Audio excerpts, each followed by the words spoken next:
마태복음 4장 14절에서 17절 말씀으로 빛이 비추었다도다라는 말씀을 함께 나누고자 합니다. 이 자리에 있는 모든 성도님들 말씀 충만하시고 성령 충만하시길 주님의 이름으로 축원합니다. 지난 주일에 어느 권사님께서 웃으시면서 교회 오는 것이 행복하고 예배 드리는 것이 행복하다고 하시더라고요. 참 웃으면서 그렇게 말씀하시는 것이 참 감명 깊었습니다. 그렇죠. 우리는 예수님을 사랑하고 우리 하나님을 예배하는 것이 행복한 예배의 공동체입니다. 그런데 우리가 사랑하는 교회와 복음은 세상에서 그리 환영받지 못할 때가 많다는 것이 우리에게 슬픔이기도 하고 아픔이기도 하고 이해할 수 없는 의문이자 어떻게 그들에게 전할지 고민인 숙제이기도 하죠. 사상사에서는 이런 반기독교적인 정서가 이렇게 강해진 계기를 1927년에 버트런드 러셀이 난 왜 기독교인이 아닌가라는 저서를 발표한 것을 계기로 봅니다. 그때 이후 반기독교적인 정서 및 기독교에 대한 비판적 여론이 큰 힘을 얻었다는 것이죠. 이런 흐름은 이후 C.S. 루이스와 존 스토트가 나는 왜 기독교인인가라는 반론을 제기하며 우리 스스로를 변증해야 할 필요성으로 이어질 정도로 격렬한 움직임이었습니다. 무엇이 이유이든 다른 종교와는 유별나게 그리스도인은 논란의 중심에 서게 되곤 합니다. 극렬한 반대가 있는가 하면 극렬한 찬성이 있고 순교하는 자가 있는가 하면 목숨 걸고 반대하는 자들도 있었습니다. 사실 이런 현상은 오늘날뿐 아니라 지난 2000년간 계속되어 왔던 일이기도 하죠. 기독교는 유대교에 뿌리를 두고 있음에도 유대교의 극심한 핍박을 받았고 이후 끊임없이 순교의 역사를 써왔습니다. 교회는 그런 순교자들의 피 위에 서 있다 할 만큼 많은 희생을 내면서 근근히 이어온 것이 아니라 뿌리를 더욱 깊이 내리고 퍼져서 세계 인류의 약 3분의 1가량이 교회에 속해 있거나 그 영향 아래에 있게 되었습니다. 그러나 중요한 것은 교회를 오래 다녔거나 처음 나왔거나 예수님이 누구시냐 묻는다면 선뜻 대답하는 사람은 많지 않다는 것이죠. 교회 오래 다녀서 교회에는 익숙한데 교회 문화에도 익숙하고 그 모든 것들이 잘 알겠는데 예수님은 익숙하지 않은 충격적인 경우가 상당히 많이 있습니다. 교회에 아무리 익숙해도 교회 문화와 그 정서 혹은 언어들에게 익숙하다 할지라도 내 안에 그리스도가 안 계신다면 과연 우리는 그리스도인이 맞을까요? 내 안에 그리스도가 없다면 내가 아무리 그리스도인이라고 자처해도 소리쳐도 세상 사람들은 인정하겠습니까? 처음 언급한 러셀이나 간디 등 기독교의 비판적인 사람들은 의외로 예수님을 그리 비판하지 않습니다. 그저 그리스도인이라 자청하는 이들에게 대한 거부감이나 비판을 많이 했던 것이죠. 그렇게 우리는 왜 예수님인지, 왜 예수님이어야만 하는지라는 이 질문을 초림 이후로 지금까지 그리고 재림하실 때까지 계속되어야 하는 질문이고 우리는 그 답을 끊임없이 되새겨야 하는 것이죠. 왜 예수님입니까? 왜 예수님만이 답입니까? 왜 타 종교에 비해 기독교는 배타적입니까? 타 종교는 포용적인데 왜 그리 배타적이고 독선적입니까? 이런 질문은 지난 2000년간 계속되어 왔던 질문이고 오늘도 우리 주변에서 종종 들려오는 질문이죠. 그래서 그런 질문을 들으면서 수용해서 변질되는 일도 많이 있어 왔고 이단 혹은 변질된 교회들이 오늘날에도 많이 생겨남으로써 교회는 안팎으로 끊임없이 공격받아 왔습니다. 그렇게 오늘은 예수님은 누구신가라는 것에 대해서 지난 주일 저녁에 이어 다시 한번 집중해 보자고 합니다. 예수님께서 누구신지 집중하지 않으면 자칫 교회와 교회의 외형에 집중하고 교회의 문화, 형식에 집중하게 되고 결론적으로 예수님으로부터 멀어질 수 있기 때문에 예수님에 대해 집중하는 것은 중요한 일인 것이죠. 안 그러면 어느 순간 우리가 예수님으로부터 점점 멀어지고 있었음을 발견하게 될 것이기 때문입니다. 실제로 사역하면서 신앙의 방황을 하는 경우를 보면 대부분 주님과의 관계에 문제가 생겼을 때임을 자주 보아왔습니다. 바라기는 우리 은총의 가족들은 예수님 안에 거하시며 늘 친밀하시기를 주님의 이름으로 축원합니다. 세상에는 종교학이라는 것이 있습니다. 그리고 기독교도 종교 중에 하나로 묶여 있죠. 즉 기독교, 천주교, 불교, 이슬람, 힌두교는 다 같은 종교들이라고 정의하고 그렇게 대접하는 것이 오늘날 세상의 가치관입니다. 근데 제가 모태로부터 약 40년이 조금 넘는 신앙생활을 통해 나오게 되는 고백은, 아니 저의 고백뿐만 아니라 지난 수천 년의 교회의 신앙 고백은 기독교는 종교가 아니라는 것입니다. 예수님을 종교의 틀에 아무리 가둬둔다고 하더라도 성경 속에서 그분을 만나면 그분은 결코 종교가 아니라는 것을 깨닫게 되는 것이죠. 바라기는 이 자리에 있는 우리 모두가 성경 말씀과 성령을 통해 예수님을 알게 되기를 소망합니다. 이것은 저 같은 목사를 통하여서도 아니고 각종 봉사를 통하여서도 아니고 오직 말씀과 성령님을 통해서 깨달아야만 하는 것이죠. 그러니 말씀 충만하시고 성령 충만하시기를 다시 한번 주님의 이름으로 축원합니다. 그러면 그분은 누구십니까? 우리는 다 알죠. 예수님은 하나님이십니다. 인간으로 오셨는데 하나님이시죠. 이것이 사실 사람을 답답하게 만드는 주장이고 우리가 끝까지 확인해야 할 숙제이기도 하죠. 우리는 이것을 믿음으로 고백하였다가도 어느 순간 다시 의문을 품습니다. 의심이 우리를 찌르며 들어올 때도 있는 것이죠. 그렇기 때문에 끊임없이 우리가 되새겨야 하고 확인해야 하는 숙제 같은 믿음입니다. 사람이 하나님이라고 주장하는 것은 사실 미쳤거나 사기꾼이거나 진실이거나 셋 중에 하나인 것이죠. 그러니 교회를 예수님이 누구신지에 대해 확인하지 않고 다닌다면 그것은 성도로서 직무유기에 해당합니다. 제가 타 종교를 잘 알지는 못하지만 듣기로 종교 자체로만 보면 불교가 더 매력적이라는 말을 들었습니다. 강력한 힘을 가진 종교로는 이슬람이 더 강력한 힘을 가졌다고 합니다. 반면 기독교는 덩치는 큰데 분열되고 자기들끼리 싸워서 덩치값도 못하고 무얼 해도 어중간해 보이고 애매모호하게 되기가 쉽다라는 평을 듣는다고 합니다. 우리는 애매모호한 종교인이 되지 말고 정말 예수님을 제대로 만나서 사귀고 그분이 우리에게 주신 호칭처럼 주님의 친구가 되어 영원토록 사귀는 그리스도인 공동체가 되시기를 또한 주님의 이름으로 축원합니다. 그러기 위해서 예수님을 만나는 것이 중요한 것이죠. 예수님을 단 한 번이라도 제대로 만난다면 그것은 인생을 제대로 흔드는 분기점이 되는 것이 분명합니다. 신앙은 물론 경험으로 완성되지 않습니다. 그렇지만 그런 경험이 필요하고 허락하시는 까닭은 말씀이 진리이기 때문인 것이죠. 진리는 절대로 변하지 않는 것입니다. 2000년 전에 진리였다면 2000년 후에도 진리여야 합니다. 시대마다 달라지고 지역마다 언어마다 달라진다면 그것은 진리가 아니게 되는 것이죠. 그러나 진리라면 언제 어느 곳 어떤 상황에서도 동일해야 하고 동일하게 인간을 변화시킬 수 있어야만 합니다. 그런 의미에서 2000년간 예수 그리스도 예수님은 우리 인류의 역사를 바꿔오셨고 인생을 바꿔오신, 그리고 그것은 시대와 환경과 나라와 문화와 인류를 초월하여서 변화시켜 온 것을 증명해 왔던 것이죠. 그래서 예수님을 만나고 나면 그 이전과 이후는 절대로 같을 수가 없게 됩니다. 1909년에 반 제네프라는 사람이 통과의례라고 번역되는 용어를 주창하였습니다. 이 통과의례라는 것을 우리도 흔히 들어보셨지만 인생에서 거쳐갈 수밖에 없는 고비라는 것이죠. 이를테면 출생, 입학, 졸업, 결혼, 죽음, 이런 것들이 통과의례라는 것입니다. 그리고 이런 통과의례들에게는 공통점이 있다고 합니다. 바로 과거와의 단절인 것이죠. 태어나면 태어나기 전과 완전히 달라지죠.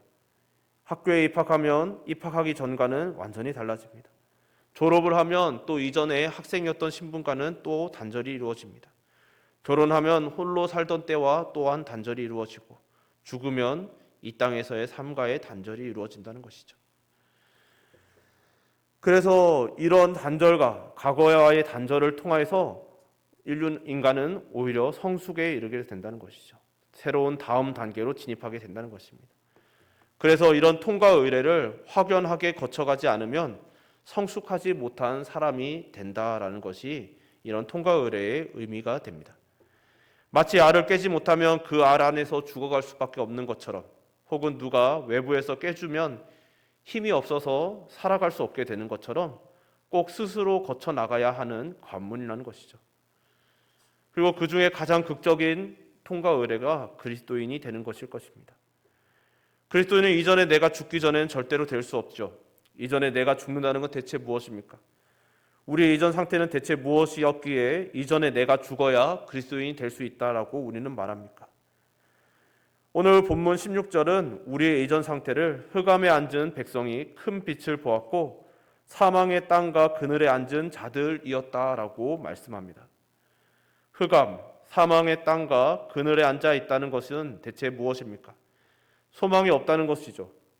대체 왜 소망이 없었을까요? 이것을 알려면 결국 우리는 우리 주님의 첫 선포였던 17절 회개하라 천국이 가까이 왔느니라 라는 이 선포를 알아야만 하는 것이죠. 사실 이 주님의 첫 선포인 회개하라 천국이 가까이 왔다라는 이 선언은 충격적인 것이었습니다. 예수님께서는 당대에 모두가 열망하던 메시아이셨음에도 불구하고 유대교 전체에서 배척받고 결국 십자가에 달리셨던 이유가 이 선포에 달려있기 때문인 것이죠. 이 선포에 담겨있는 의미는 너희가 도무지 천국에 갈 수 없어서 천국이 가까이 왔다라는 뜻입니다. 천국인 나 예수 그리스도가 도무지 천국에 갈 수 없는 너희에게로 왔다라는 의미였던 것이죠. 그래서 유대인들이 분노하였습니다. 유대교 전체를 향해 너희들이 율법을 열심히 지켰지, 장로 유전을 만들어가면서까지 열심히 살았지, 그러나 그것을 지켜서는 천국에 갈 사람이 없다 하셨을 때 분노하였던 것입니다. 하나님을 만나려고 할례도 받고 율법을 공부하고 장로의 유전까지 지키며 엄청난 노력을 쌓아왔는데 그 모든 노력이 다 아니라고 하신 것이죠. 너희들의 수고, 너희들의 노력, 너희들의 헌신, 너희들의 공적, 그런 것들로는 어림도 없다라고 하신 것입니다. 여기서 오해하시면 안 되는 것이 그런 일들을 하지 말라는 말씀이 아니었습니다. 안 해도 된다가 아닌 것이죠. 그걸로는 어림도 없다라는 것입니다. 너희들끼리 서로 도토리 키재듯 서로 키재고 우쭐하고 죄책감에 좌절하는 그런 거, 하나님 아버지 앞에서는 아무것도 아니라는 것이죠. 그래서 그 누구보다 율법에 능하며 열심이었던 사도 바울은 로마서를 통해 분명히 선포한 것이죠. 의인은 없나니 하나도 없도다. 율법으로, 장로의 유전으로, 열심으로 의인이 될 수 있을 줄 알았는데, 그래도 좀 의인에 가까울 줄 알았는데 아니었다는 것입니다. 아무도 그 어떤 노력으로도 의인이 될 수 없고 하나님 나라의 문을 통과할 수 없었다라는 선언인 것이죠. 그래서 예수님께서 천국 그 자체이신 우리 주님께서 직접 오셨다는 것입니다. 왜? 우리가 찾아갈 수 없기 때문에요. 사실 유대교는 정립을 많이 해야 하는 종교입니다. 이스라엘에서 랍비 가정을 밟고 오신 교수님의 이야기를 들은 적이 있는데, 유대인들은 하나님의 나라가 실제적으로 이 땅에 현실적인 국가로 임한다고 믿는다고 합니다. 그래서 이 땅에서 본인이 쌓은 공로에 따라서 그 하나님 나라에서 직급, 계급, 직위 같은 것들이 정해진다고 믿는 것이죠. 문지기 혹은 총리 대신에 이르기까지 그 모든 직급들을 실제적으로 받는다라고 믿는다고 하는 것이죠. 그러니 문지기 이상 혹은 총리가 되기 위해서 열심히 공로를 세우려고 애쓴다라고 하는 것입니다. 만약 기독교도 이런 정리 시스템이 유지되고 있었다면 정말 열심히 살아야 했을 것입니다. 새벽 기도도 열심히 하고 기도도 많이 해야 하고 성경도 최대한 많이 읽어야 합니다. 그렇게 열심히 아무리 많이 해도 나보다 더 많이 한 사람이 있다면 나는 뒤처질 수밖에 없는 것이죠. 그러나 그걸 조건으로는 천국에 갈 수 없다는 것이 예수님의 선포에 담긴 의미인 것이죠. 예수님께서 오셔서 선포하신 것은 그래서 혁명적인 선포였습니다. 기존의 종교적인 관점을 모두 뒤엎어 버리셨던 것이죠. 그래서 예수님은 종교 이상이고 기독교 또한 종교 이상인 것입니다. 그러니 흑암, 사망의 땅과 그늘에 앉아 있었다는 것은 가능성이 없는 수고를 하다가 지쳐 쓰러져 죽어가며 절망하고 좌절하고 있던 상태를 말하는 것이죠. 심지어 그런 상태인 줄도 모르고 가능성이 없는 수고를 하며 몸부림치고 있던 우리에게 찾아와 주셨다는 것입니다. 이것을 굳이 비교하자면 인간이 하는 모든 노력과 수고는 태평양을 직접 헤엄쳐 건너가겠다는 것과 같은 것입니다. 태평양을 우리가 직접 헤엄쳐서 건너갈 수 있겠습니까? 도전하는 사람들이 있었고 해냈다고 말하는 사람들이 있지만 그건 도와주는 사람들이 배를 타고 함께 가면서 먹고 쉴 수 있게 해주었기 때문에 가능했던 것이지, 한 번도 안 쉬고 건너갈 수 있는 그런 거리가 아니라는 것을 우리는 다 알죠. 하나님 나라에 가는 여정이 비교할 수는 없지만 그와 같다는 것입니다. 내가 열심을 내면 갈 수 있을 것 같습니다. 그 길을 잃지 않을 수도 있을 것 같고 주변의 다른 형제 자매들보다는 그래도 내가 앞서 나가는 것 같습니다. 그러나 우리들끼리 얼마나 앞서 나가 있든 우리의 힘으로 도착할 수 있는 곳이 아니라는 것이 문제인 것이죠. 이것을 백성들이 도무지 깨닫지 못하고 정말 무모하고 무리한 도전을 계속하고 있기에 우리 주님께서 오셨습니다. 그러면서 하시는 말씀이 이런 것이죠. 그러니 내가 찍어서 내려주는 배표, 아니 비행기표를 받아라. 입장권을 받아라. 받아서 너희는 올라타기만 하면 된다라는 것이죠. 이것이 주님께서 우리에게 말씀하신 내가 곧 길이요 진리요 생명이니 그 날에는 내가 아버지 안에 너희가 내 안에 내가 너희 안에 있는 것을 알게 될 것이다 라는 말씀이신 것이죠. 이 땅에 오신 주님께서 우리에게 알려주신 것은 너희가 하는 그 노력으로는 절대 갈 수 없으니 천국은 나를 통해서 가고 너희는 천국에 걸맞게 살아라 라는 것이었습니다. 사랑하는 성도 여러분, 우리는 안 보이는 걸 찾아갈 수 있다고 속이는 말들을 얼마나 많이 듣는지 모릅니다. 그래서 영적인 세계는 온통 속임수투성인 것이죠. 얼마나 속임수가 많은지 듣다 보면 정말 그럴듯하죠.